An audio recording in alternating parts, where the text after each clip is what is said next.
Hi everyone, you're very welcome to this talk.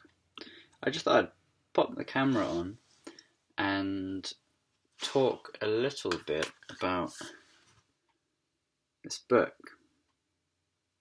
The Man Who Planted Trees. It was written in 1953, or it was published in 1953, by French author Jean Guillaume. It's an allegorical tale, and it tells the story of one shepherd's long and successful single-handed effort to reforest a desolate valley in the foothills of the Alps in Provence throughout the first half of the 20th century. Written in French, but published in English. Now, this is the kind of book I'm sure we can all learn from in times like ours. What's the old saying? A society grows great when people plant trees not for their own shade, but for the shade of the next generation.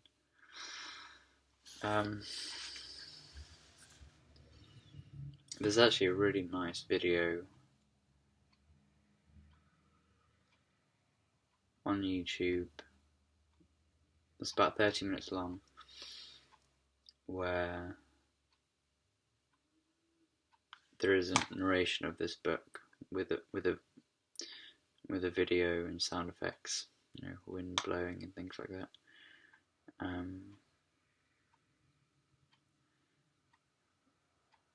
going to see if I can read out the first chapter of this,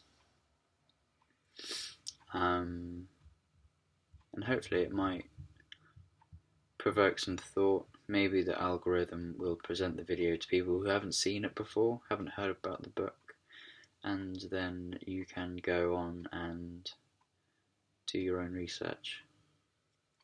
The book is very small. I don't imagine it costs very much.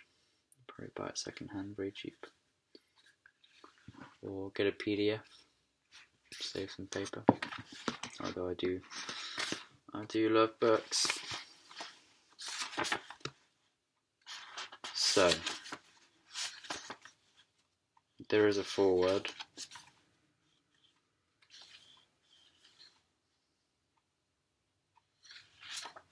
At the beginning of a book, they sometimes have this little prefix. Sometimes it's a saying. Sometimes it can be a quotation from the Bible in Western literature. I forget the name of it. I'll try and add it in the comments. In this, it goes as follows. To see a human being reveal really exceptional qualities, one must be able to observe his activities over many years. If these activities are completely unselfish, if the idea motivating them is unique in its magnanimity, if it is quite certain they have never looked for any reward, and if in addition they have left visible traces on the world, then one may say, without fear of error, that one is in the presence of an unforgettable character. Chapter 1. About 40 years ago I went on a long journey, on foot, through the uplands, utterly unknown to tourists, of the ancient region where the Alps extend into Provence.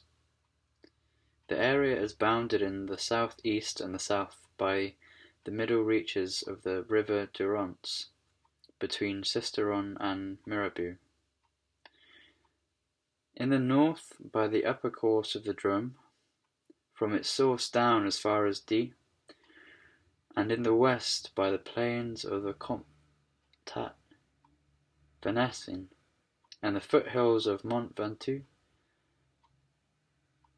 It includes all the northern part of the department of the Basses Alps, the south of the Drum, and a small enclave of the Vaucluse.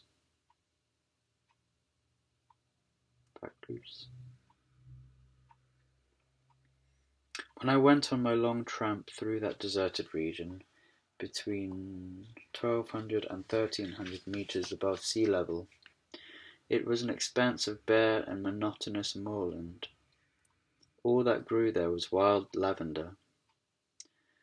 I set out to cross the area at its widest point, and after walking for 3 days found myself in a landscape of unparalleled desolation. I camped near the skeleton of a deserted village. I hadn't had any water since the previous day, and I had to find some. Although the houses, huddled together like an old wasp's nest, were in ruins, they made me think there must once have been a spring or a well nearby. And indeed there was a spring, but it had dried up. The 5 or 6 roofless houses weathered away by the wind and the rain, and the little chapel with its fallen tower were arranged like houses and churches in living villages. But in them no life remained. It was a fine day in June, very sunny, but on those bare heights, open to the sky, the wind blew cruelly. The sound of it raging through the carcasses of the houses was like the snarl of a wild beast disturbed over its prey. I had to move on, but after walking for 5 hours I still hadn't found water, and there was nothing to suggest I was going to. Everywhere the same dry land, the same tough grass. Then I thought I could see a little black figure standing upright in the distance. I took it for the trunk of a solitary tree. But on the off chance I set out towards it. It was a shepherd. 30 or so sheep lay resting on the baking earth nearby. He gave me a drink from his flask, and then, a little while later, took me to his fold, which was hidden in a hollow. He got his water, which was delicious, from a very deep natural well, over which he had rigged up a rudimentary windlass. He said very little. This is common in people who live alone, but you could tell he was sure of himself and confident in his self-possession, which was surprising in such a dismal spot. The place he lived in was not just a hut, but a real house built of stone. You could see where he'd patched up the ruin it must have been before. The roof was strong and kept out the rain. The wind in the tiles made it sound like the sea on the shore. Inside, the house was tidy, the washing up done, the floor swept, the shepherd's gun cleaned and oiled. His soup was cooking over the fire. I noticed now that he was freshly shaved, that all of his buttons were sewn on firmly, and that his clothes were mended with such minute care the repairs were almost invisible. He insisted I should share his soup, and afterwards, when I offered him my tobacco pouch, he said he didn't smoke. His dog, as silent as he, was friendly without fawning. It had been agreed from the outset that I'd spend the night there. The nearest village was still more than a day and a half's walk away. Moreover, I knew what they were like, the rare villages one did come across in that part of the world. There were 4 or 5 of them sparsely scattered over the slopes, buried in thickets of holm oak where usable roads petered out. The villages are inhabited by charcoal burners. Life is hard there. Families crowded together in a climate as harsh in summer as in winter, seethed with conflicting egoisms. Ambitions swell to wild proportions among them. So desperate and unrelenting is the desire to escape. The men drive their vans into town with their charcoal and then drive back again. Even the stoutest character goes to pieces under the continual contrast. The women stay at home and nurse grudges.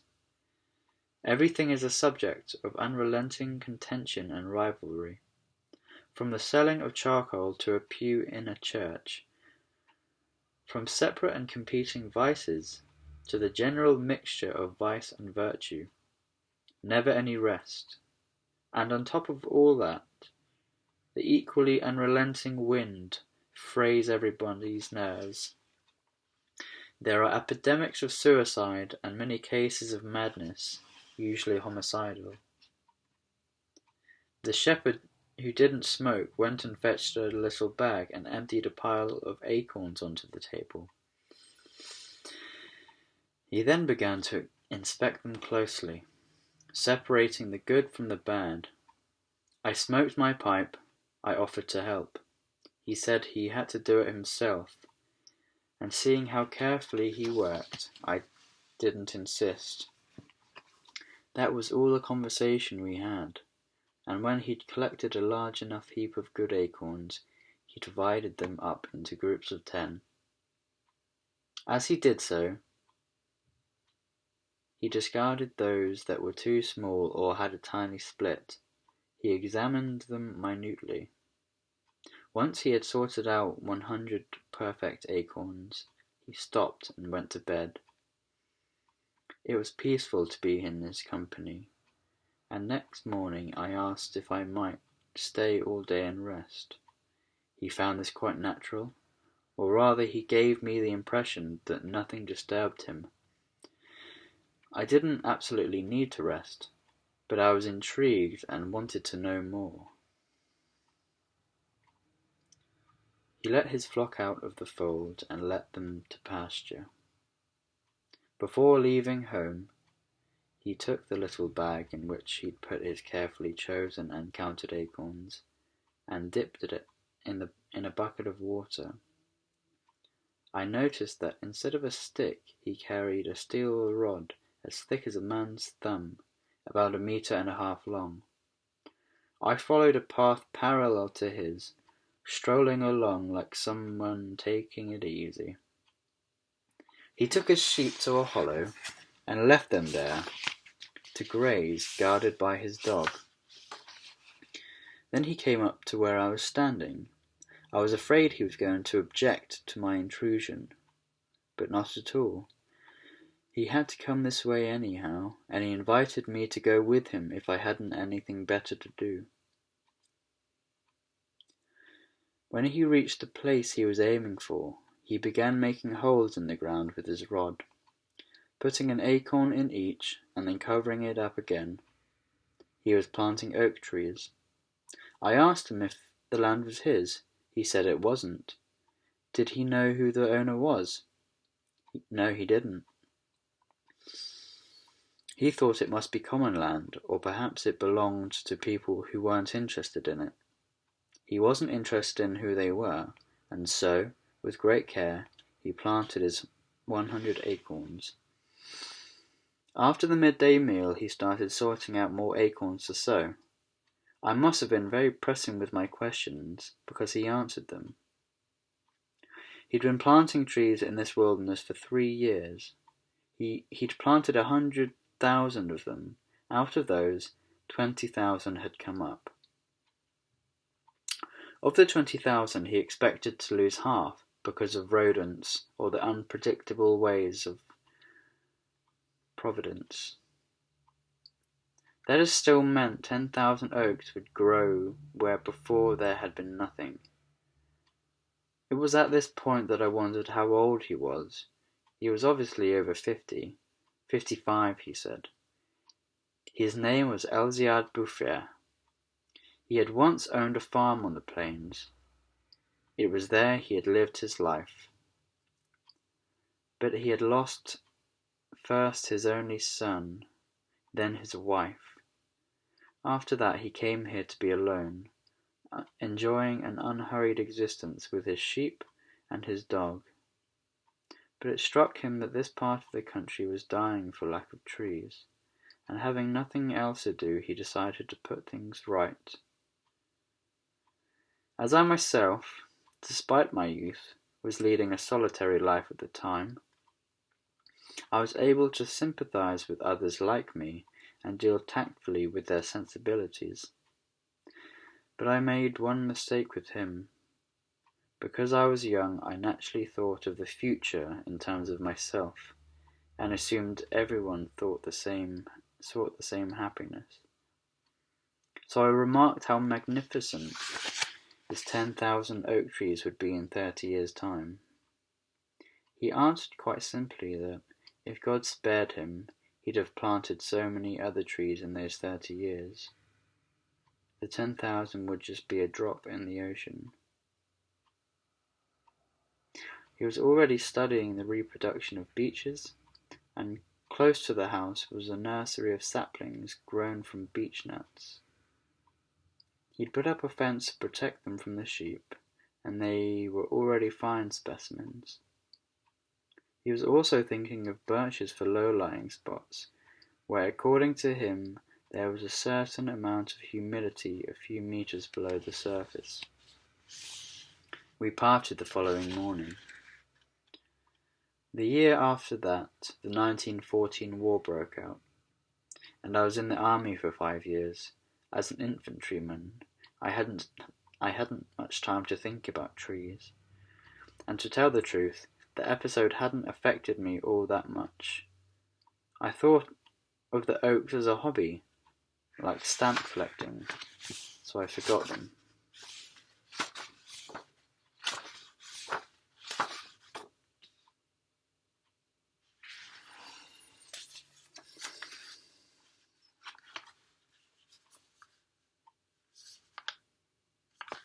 Realised the book doesn't actually have chapters, numbered chapters, it just has breaks, so probably just read about almost half of the book.